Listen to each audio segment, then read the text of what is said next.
Zdravo, jaz sem Ivica Kostelić in to je 45 minut z Nejcem Vidmerjem.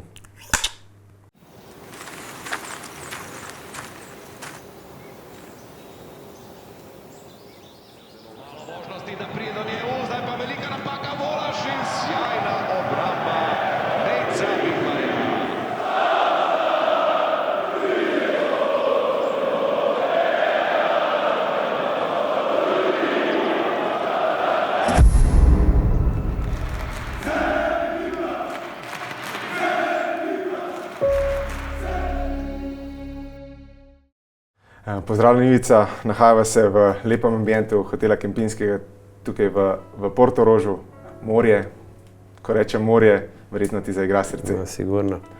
Lepo je. Lepi hotel, pa še lepše morje. Kako to, vsi te poznamo po 30 letih smučarije ali pa še več, si nekako, zdaj te skoraj da isto vidimo na morju in kje je priskočila ta iskrica do morja oziroma do te ljubezni do morja? V resnici je moja največja ljubezen je morje, ker mi smo vedno od otroštva, da sem se rodil, vsako leto smo bili najmanj 3 mesece na morju in to na otoku Mljetu. Imamo še vedno eno zemljo malo stran od civilizacije, kam lahko prideš samo z barko ali pa peš skozi eno majhno stezo. In to je tako ena oaza miru in zelo si povezan z morjem tam. Imamo naše te majhne bajtice so v gozdu, ampak samo 50 metrov stran od morja. Tako da je ta povezava bila vedno zelo močna in tudi, ko sem se ukvarjal z smučanjem, nikoli nisem mogel ostati tam in se ukvarjati s tistimi stvari, za katere sem oboževal, mislim, kot so podvodni ribolov, pa plovba nasploh. In bivanje na morju je tudi nekaj posebnega. Tako da je ta ljubezen je stara ljubezen, samo je, ko sem končal s tekmovanjem, s tekmovalnim smučanjem, sem lahko tej ljubezni dal več vremena. Prihajaš iz Zagreba, tam ne moramo reči, da je šport številka 1 smučanje. Ja. Kako to, da si se odločil, oziroma da se v tvoji družini vse vrtelo okoli smučanja? Ja, to sprve ni bila moja odločitev. Bila je pač odločitev od mojega očeta in zgodba gre tako, da je oče bil rokometni trener in je enkrat imel fizične priprave na slemenu. Ko sem jaz bil star, 4-5 let in me je prinesel gor, to je bilo po zimi, in me je pustil na eni livadi, ki se imenuje Činovnička livada, to je en del belega spusta, beli spust na slemenu, in me je pustil tam samega, on je pa šel na trening za svojo ekipo. In ko je po 3 urah prišel nazaj, sem jaz še vedno šel gor, dol, peš gor, dol na smučah, peš gor, dol na smučah. In je videl res, da sem kar, ne vem, kako se kaže, uporan. Vzdržljiv oziroma vztrajen. Ja, vztrajen.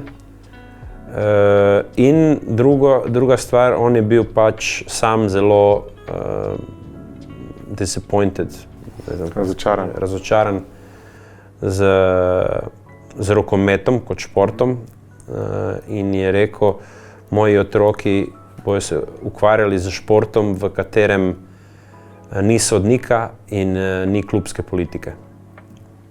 In me je kar vpisal v smučarski klub. In do 10. leta sem jaz bil v smučarskih klubih, prvo v Zagrebu, Medveščak, in pol Unior Celje v Celju. In leta 1990 me je oče prevzel kot trener. Pa lahko rečemo, da je tvoj Everest Sljeme, oziroma prvi Everest. Ja. Je, sigurno. Mislim, Sljeme za vse nas, ki smučamo v Hrvaškoj, pa nasploh v Zagrebu, je zelo, zelo pomemben hrib, ker mi nimamo drugih neke alternative. Imamo to smučišče in to je bolj naš dom, ki ni samo naš dom v zimskem obdobju, pa tudi poleti. Treniramo vedno tam in že generacije so odrasle tam. Dokaj sigurno drugi dom nam je takoj Slovenija, pol pa Avstrija in tako. Na začetku svoje profesionalne kariere, ko si prišel v člansko selekcijo, praktično do 21. leta si se poškodoval že koliko? 3-krat si imel poškodbo, 4-krat svojega kolena. Ja. Kaj te gnali takrat, kako da si vztrajal? Mnogi bi že tudi v nekem pogovoru si dejal, da je že Tone Vogrinec dejal, raje odnehaj, oziroma da bo težko kaj iz tega, in ti si vedel zase. Mislim, dejavnost je, da smo mi zelo veliko trenirali in da ta pot do tega trenutka ni bila lahka. Poškodbe so se zame začele, ko sem bil star 18 let. Mislim, te, gremo povedati, težje poškodbe, ki so rabile operacije. In do takrat je ta pot bila kar dolga. Oče je naju prevzel leta 1990 in ta prvih 5 let, preden smo dobili prvo podporo novčano, to so bila zelo težka leta, v katerima smo preživljali na zelo malo denarja, majhna sredstva. In takrat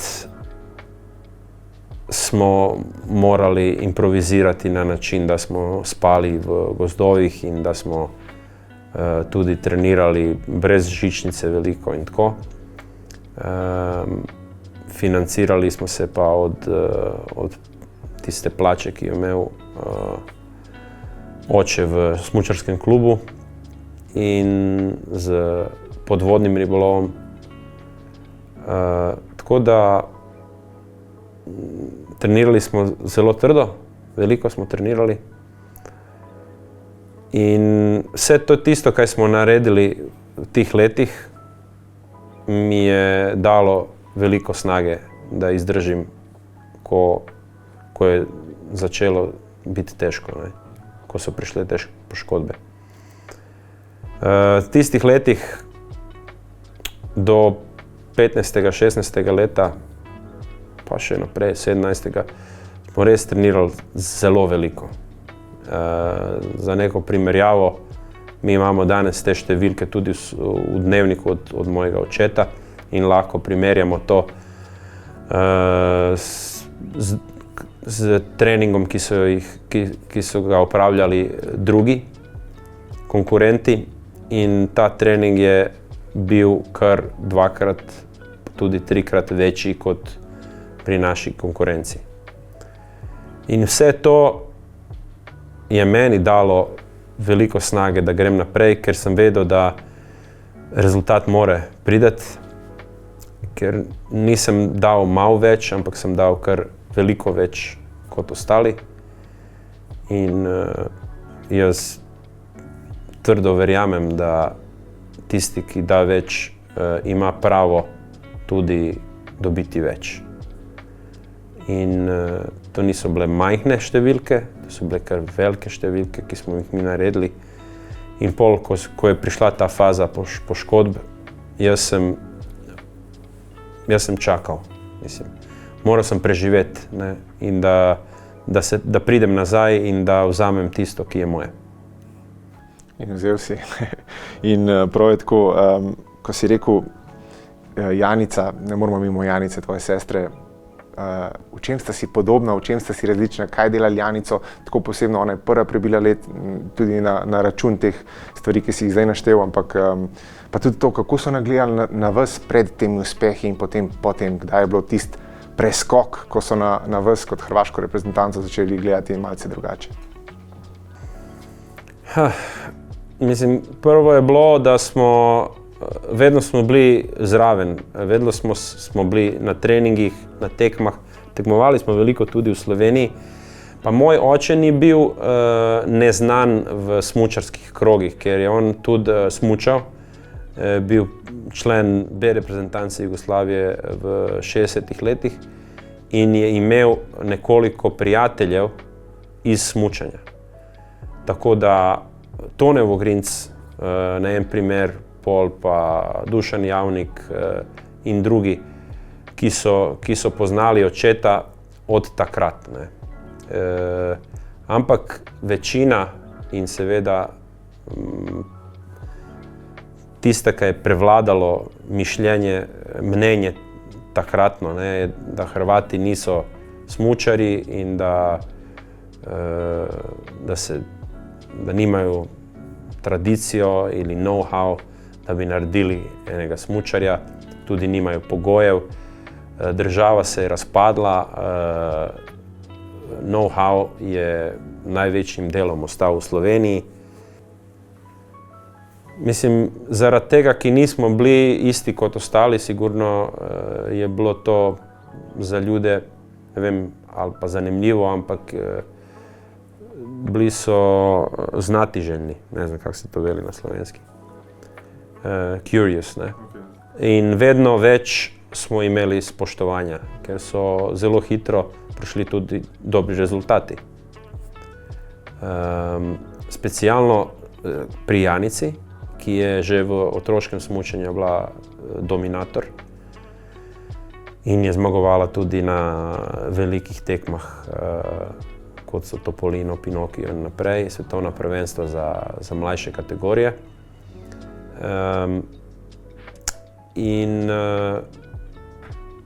Pol te začnejo res spoštovati, ko imaš dobre rezultate in ko si vedno tam, ne?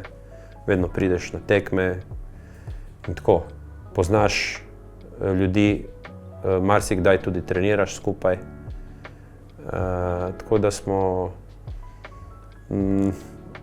taj preboj v svetovni pokal je bil z Janico. Janica je bila vedno ekstra talentirana in tisto, kar je zelo pomembno, Janica je rojeni zmagovalec. In ona je imela srečo, da je vedno trenirala skupaj z mano, jaz sem pa imel srečo, da sem lahko treniral z enim rojenim zmagovalcem in da sem lahko videl, na kater način takšen človek razmišlja. To je dobro bilo, ker takšnih ni veliko. In en drugemu smo pomagali, da dosežemo na ta način. Kaj smo dosegli. In pol, ko so me vprašali o uspehih njenih in mojih, zame in za njo je to samo en uspeh, ker smo mi vedno trenirali skupaj. Res je. In tvoj oče, a sta kdaj pomislila, rekel si, da je bil on te postavil na smučke, zaradi njega si začel s smučanjem. A je bil kdaj moment, ko si se vprašal po dvomu, zakaj delam to vajo, trenirali ste na različne načine, vse podrejeno temu cilju, oziroma ta pot je bila do tega cilja taka, ampak a si se kdaj vprašal, zakaj si podvomil v to neko vajo ali pa prišel kdaj do tega, ker je vseeno ni enostavno biti oče in hkrati trener, to verjetno bilo težko. Lej, oče je kar strog trener, ne. On je zelo takšna oseba, old school, ki ti vedno pove, kaj misli. In bistvo je, da je bil v pravu. In okej, imel je takšen pristop in pol sem videl, da so tudi veliko tih old school trenerjev ima takšen pristop, ne. Nič ni sugarcoating, samo ravno v glavo, ne. In pol se naučiš, kako lahko to daš v svojo korist, ne. Da takšen pristop od trenerja v tebi spodbudi pravo reakcijo, ne. Da dobi tisto, kaj on hoče od tebe, ne.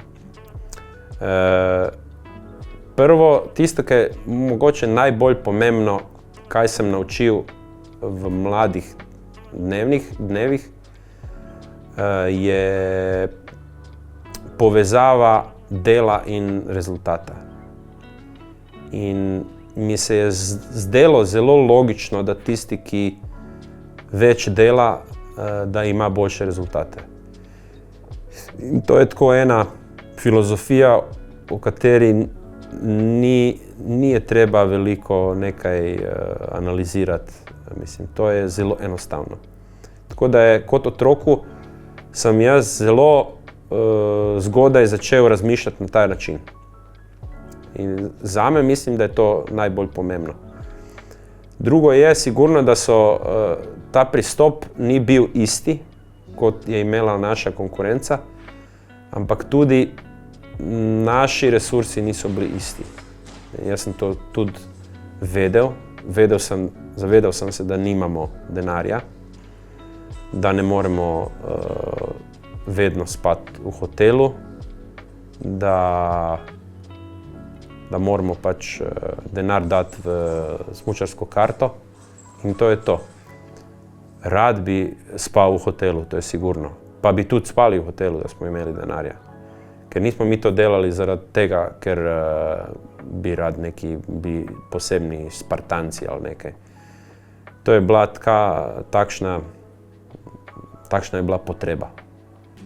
In marsikdaj sigurno ni bilo lahko z mojim očetom nasploh, ker je on zelo konsekventen. On veliko išče od tekmovalca, ampak tudi lahko povem, zelo veliko daje.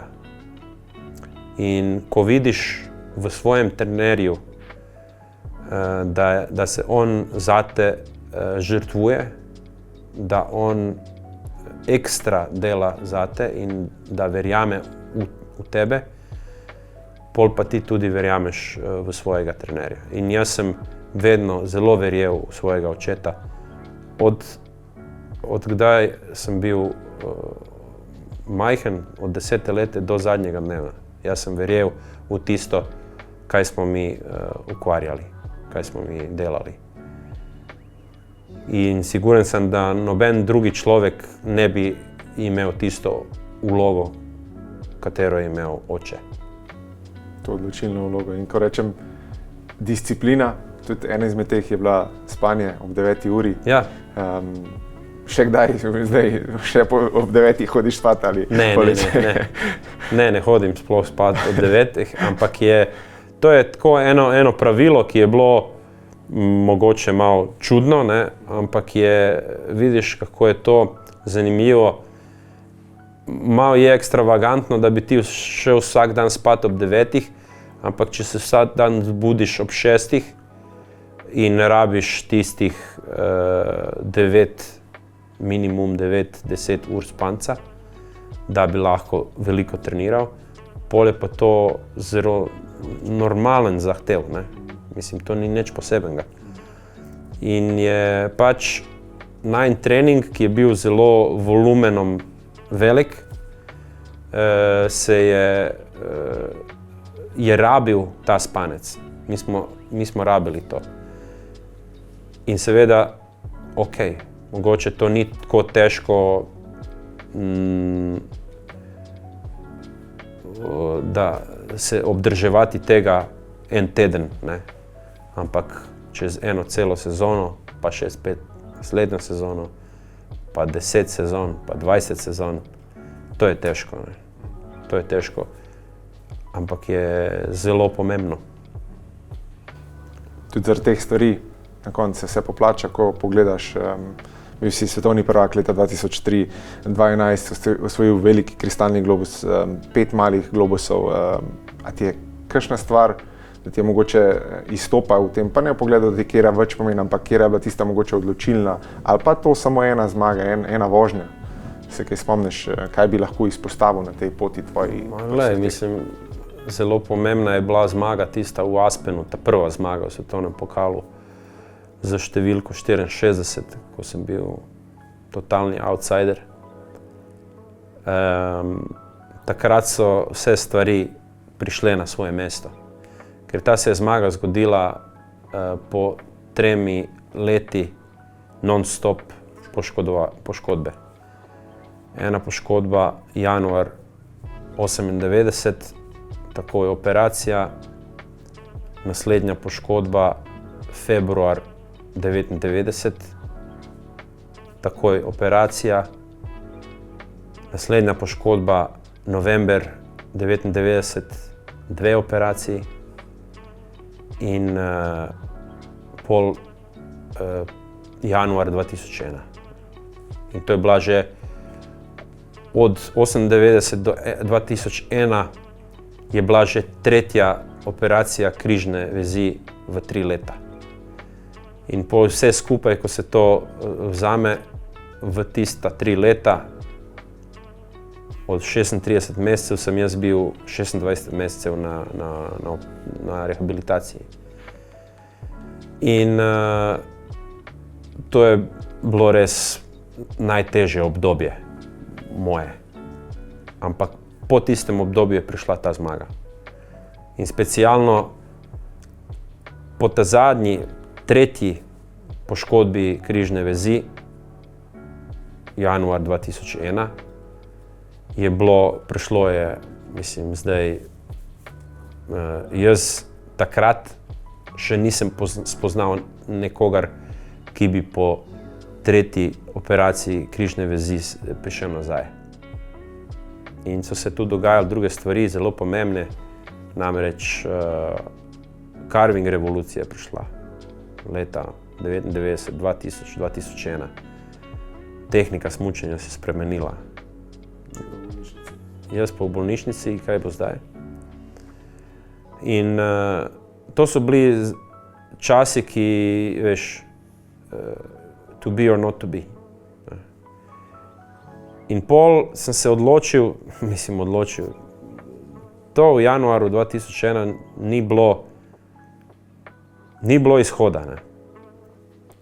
Bilo je samo, zdaj to moram dosegniti, a ni drugega.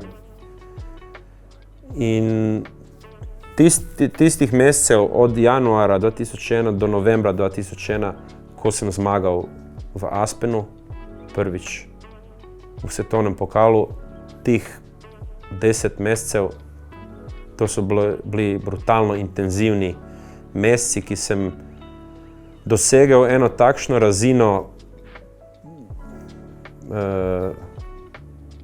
predanosti, ne vem, dedication. Ja, predanosti. Ja, kakšno nisem dosegel nikoli pol. Res sem, vse, kaj sem delal, absolutno vse je bilo podrejeno samo vrnitvi. Samo to me je zanimalo. Nič drugega v življenju. Nič, zero. In res to je bilo življenje, kot da sem bil neki buddhist monk. To je bila moja vera. Veš. Ker bil sem na en način jezen, frustriran. Ne? Zakaj to tako dolgo ostaja ločeno od mene? Kaj sem si zaslužil, veš. Na nek način si se počutil, kot da ti je bilo odzeto to, kar ti pripada. Ne? Ja, to meni pripada. Jaz sem verjel, da mi to pripada, ker sem zelo težko delal za to. Razumeš? In tu sem bil tako jezen, ker v moji glavi, in to je, mislim, to je sigurno tako, ne gre za tisto, kaj ti verješ ali ne. Ti, ko nekaj narediš, dobiš odgovor na to. Ne? Če narediš ne malo več, pa ogromno, več kot ogromno, ko narediš, pol ti moraš dobiti odgovor na to. Jaz nisem, nisem mislil, ne moram zmagati, ampak moram prideti tam, ki so ostali. Moram priti naprej. Ne? Moram biti eden med boljšimi zaradi tega. In je nemogoče, da vse to, kaj sem naredil, ostane brez odgovora. To je nemogoče, ker univerzum ne funkcionira na ta način. Ker vse, kaj vidiš okoli sebe, ne, ko je energija, nekaj, imaš energija, če gre energija v eno smer, to se ne more ignorirati. Če je pa tu beseda o ogromnoj energiji, to se ne more ignorirati. Ne. Tako da na ta način sem razmišljal in pol je ta zmaga v Aspenu je prišla kot ena stvar, ki se je morala zgoditi, prej ali pol. Ampak končno je došlo, stvari so sedle na svoje mesto. Ampak si rekel prej jeza. Misliš, da je v športu, če je v pravo smerena ta jeza? Ja.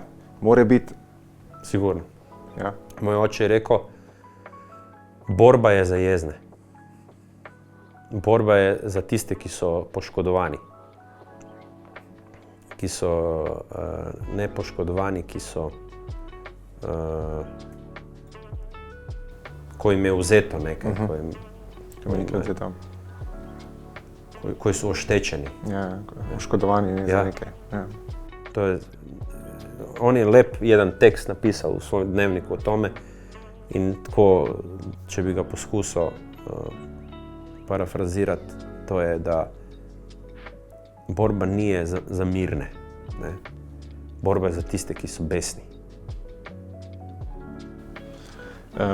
Česa se pa jaz še spomnim, ti si bil zmeraj na najboljših tekmah, oziroma na tistih, ki so štele malce več, govorim, tu so Wengen, Kitzbühel, tukaj si zgodovinsko gledano med najboljšimi, če ne celo najboljši. Spomni se pa jaz tvoje druge zmage. Če se ne motim, je bila v Wengenu. Ja. Je tako. Pa če mi jo lahko komentiraš. Ja. In premagal si našega Mitja Kunca, ja. za stotinko. Mi Sloveniji smo te imeli. Vidiš, prvi po prvem nastopu v slalomu. To je prvič, da sem bil vodilni v prvem teku. Ne? In to je zdaj situacija, ki ni lahka za nobenega, ampak jaz sem mislil, če mi je enkrat uspelo, lahko tudi še en tek in zmagam. Ne? In Wengen je res proga, ki mi je pol prinesla zelo, zelo veliko veselja. Kakšna je ta strmina? Ta dan sem imel temperaturo, bil sem malo bolan. In prvič zdaj v drugem teku z rdečo številko. Mitja je bil res v fantastični formi. In pol, tu se je nekaj zgodilo, kaj bom pol zelo veliko krat mi je uspelo, to je ta zadnji iztek. Tu je zdaj zadnja prelomnica in tu je iztek v tej vendi. Še nekaj metrov. In ena stotinka. Že za stotinko sekund. Mitja si je zelo želel to zmago. Tako je naredil.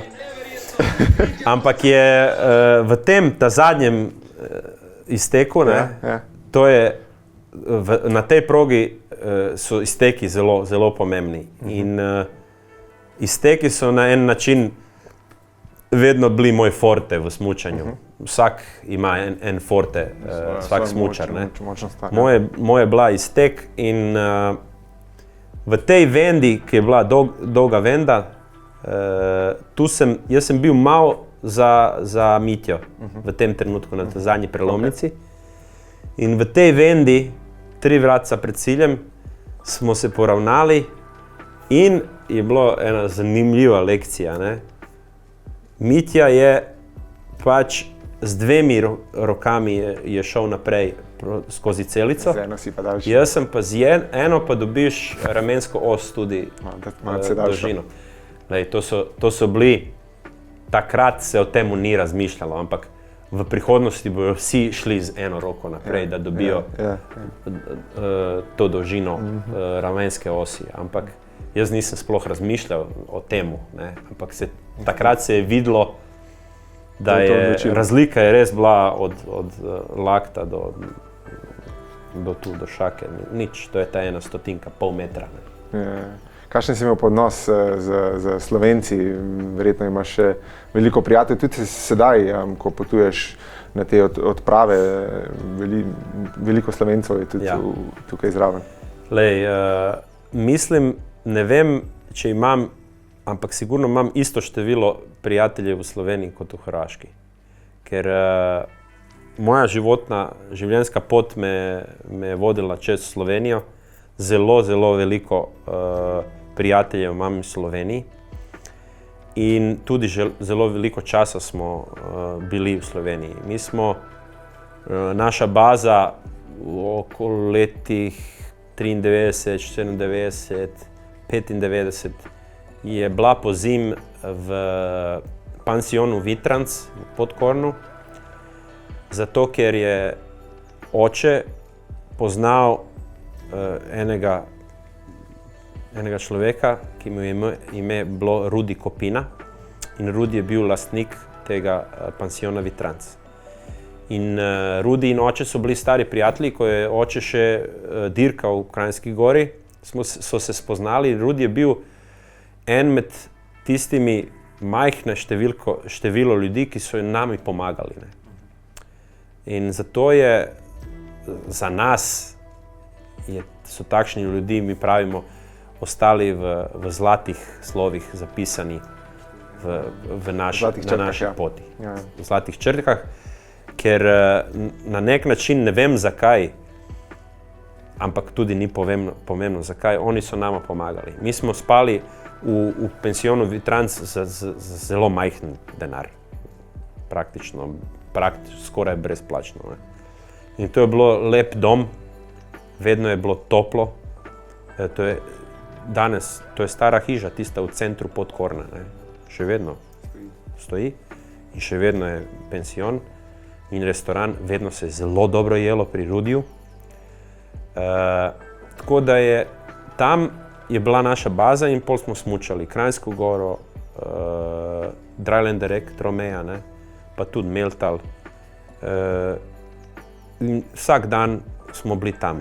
Pol drugo, imeli smo tudi veliko povezave s Celjem, ker iz Celja je bil moj trener, tudi Vincenci Jovan, ki sem ga jaz poznal.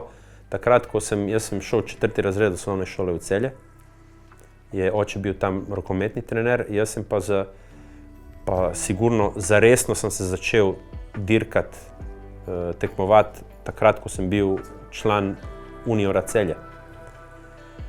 To so leta 88, 89.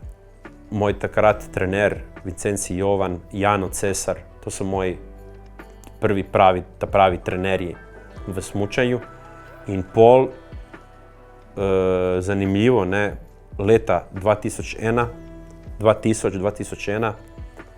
tisti, ki mi je najbolj pomagal v preklopu iz stare tehnike v novo carving tehniko, ta preklop, ki se je dogajal, ko sem jaz bil v bolnišnici, mi smo mogli narediti izven tekmovanja. Ne. To je Vincenci Jovan, Cena. On je bil skupaj z mano trener v tistih letih, ko se je to dogajalo. In vse to je preživel in ta prve uspehe in ta uspeh v Wengenu. To je tudi v velike meri njegovo delo. Tako da so Pol, seveda, serviser, v najboljših letih mi je bil Slovenc. In na koncu moji prijatelji, smučarji. Ampak tu bi hotel omeniti nekaj, kaj je meni ostalo v enem zelo lepem spominu, eden med najlepših spomini v moji karieri. Moja zadnja zmaga je bila v Kranjski Gori leta 2013 in je zelo močno je deževalo. Proga je bila v slabem stanju, ker je sneg bil moker in je res bilo težko za organizatorja, ne. In so se delali kar velike luknje v progi. Jaz sem bil, mi se zdi, 4. ali 5. ali 6. ne vem, po prvi vožnji. In zdaj, vedno, ko bi en štartal, ko bi en smučal progo, bi nekaj delavcev delalo na progi, da ohranjajo progo v dobrem stanju, ne. In jaz sem to gledal, sem pogledal neke tekmovalce pred mano in v enem trenutku, ko sem jaz prišel v štartno hižo, vsi delavci, ki so delali na progi, ampak to je 100, 200, 300 ljudi, so šli delati na progo. To mi je bilo tako emotivno, zato ker oni niso nič morali povedati. Vse so povedali za svojim delom. Ker je to se meni zdi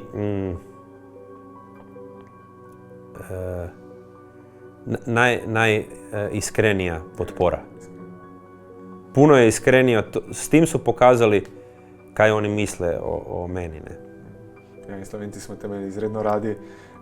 Tudi spomnim se tistega komentarja, mislim, da je bilo med dirko v Adelbodnu, ko je naš komentator izjavil, dajmo Ivica, raje ti kot 3 Avstrijci v cilju.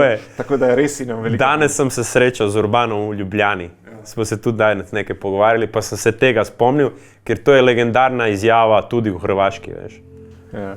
To vejo, ja. Res. Ok, greva zdaj na konec kariere. Končal si kariero, za teboj je bilo, mislim, 14 operacij. Ja. Kakšne so posledice danes? V kakšnem stanju si danes? Lej, to je tako, koleno je zaradi tega ostalo tema za celo življenje, ne. In to je, žal moraš živeti s tem, da vedno misliš o kolenu. Jaz od leta 2011 naprej sem začel zgubljati fleksijo in ekstenzijo. Pred konec kariere je to že bilo kar slabo. Danes tudi sem daleč od pune fleksije, pune ekstenzije. Mišica žal propada, ker se ne uporablja v tistih kotih, ne. Ampak, do zdaj sem se lahko izognil protezi, tako da imam še vedno vse originalne dele, mogoče niso vsi v najboljšem stanju, ampak so tu. In poskusim z vajami, z suplementacijo ohranjati to koliko toliko, da mi služi dobro. In do zdaj je okej, ni to super, ampak lahko še vedno smučam, lahko tečem. Mislim, je okej, ampak ja, bomo videli, kako bo. Vedno je malo slabše, ne, to je normalno. In prišel bo čas, da bom vzel to protezo prej ali pol, ampak poskusim to odkazati čim kasneje. Ivica, če dovoliš, bi te vprašal nekaj osebnega. Moja hči je pri 11 letih ravno na smučanju se je zgodila nesreča in si je strgala križno vez. Gimnastika je bila vse, mislim, v tem je uživala, sanjala, gledala so olimpijske igre, Simone Biles je gledala z velikimi očmi. Kaj bi svetoval meni kot očetu ali pa njej, recimo, da bi sedela zraven, ti si dal to čez, ona trenutno še ne sme na operacijo, ker je premajhna, ampak kako se s tem spopasti? Veš, kaj je zanimivo? Imamo isti primer, en mladi smučar, Hrvat, ki živi na Norveškem, se je zdaj poškodoval pred mesec in pol, 10 let star, križna vez. Oče, očajan. Mislim, oni tudi, njima je smučanje vse, ne.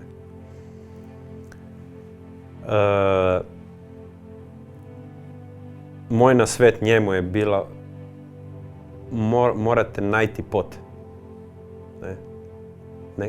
Nekdar pot se ne vidi, ampak če iščeš, boš najdel pot. Samo išči pot dalje, naprej. To ni konec. Ne. Išči pot in sigurno obstaja nekaj, kaj bo te prineslo do naslednje postaje. Lepo.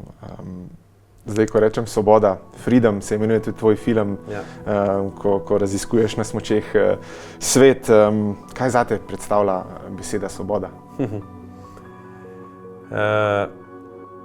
Zame je svoboda moment, v katerem ti imaš možnost svoje kreacije, izražanja, izražanja brez katerekoli vpliva okolja.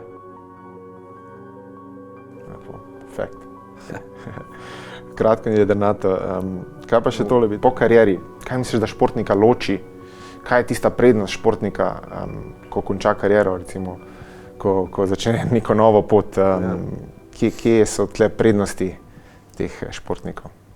Velike so prednosti športnikov. Prvo, navajeni so, da delajo. Da nič ne pride brez dela. In koncentrirani so. Vejo, kaj rabiš, da bi dosegel nekaj.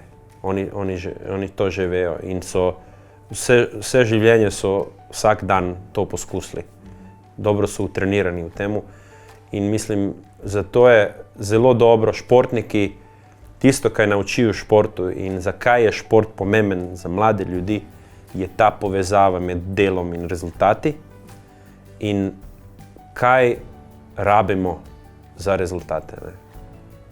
Konzistentnost, delo, posvečenost delu, koncentracija, cilj. In to so vse stvari, ki jih lahko preneseš na katerkoli delovanje, ki nima veze z športom, ampak je isto. Ker je šport od vseh dejavnosti, ki jih imamo, je najbolj iskren od vseh. Ker v športu ne moreš kupiti rezultatov. Rezultati se plačajo z delom.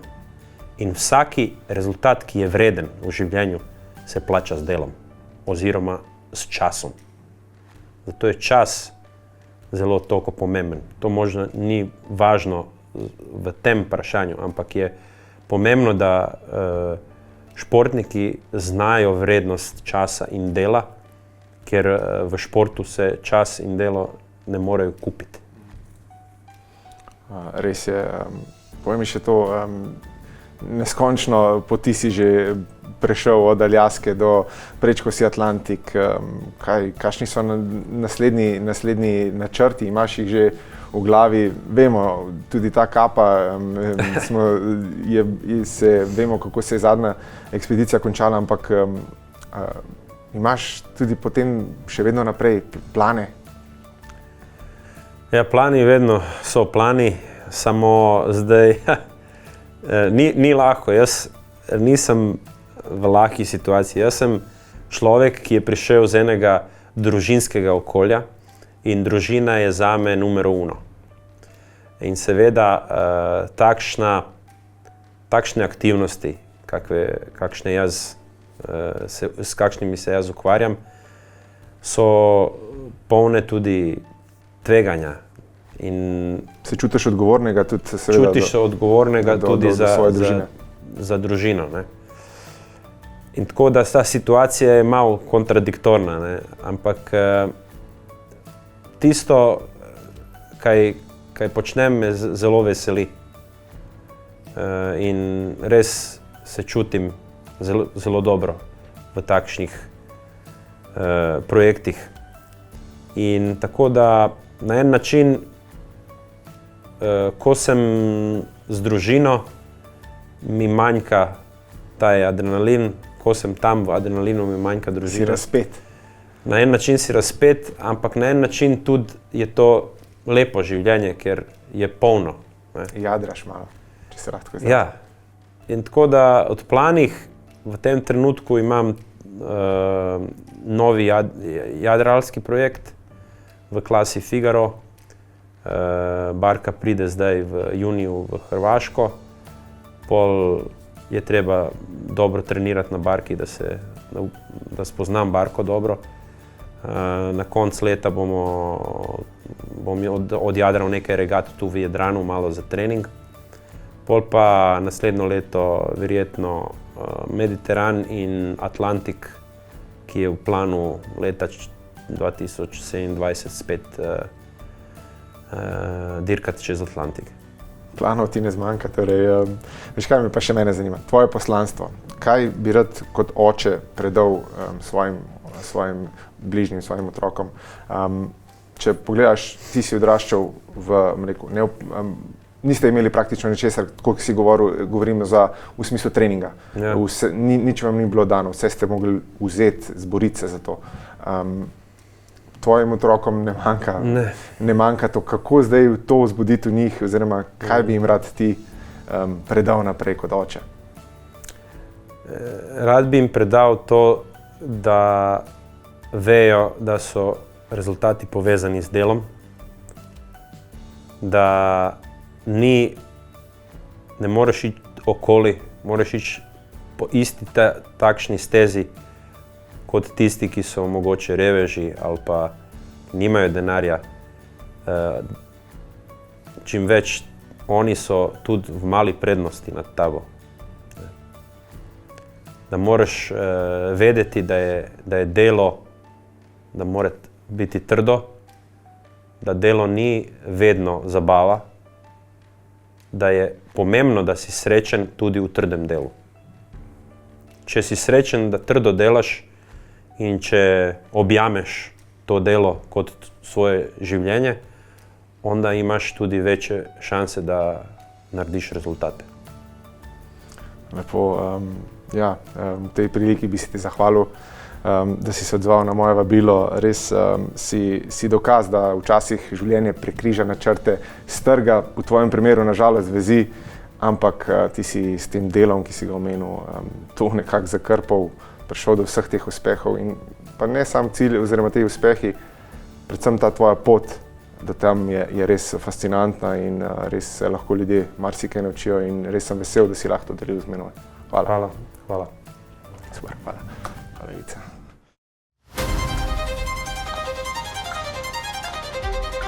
Ivo, v stazi nemojte sad prolaziti kroz klice, to.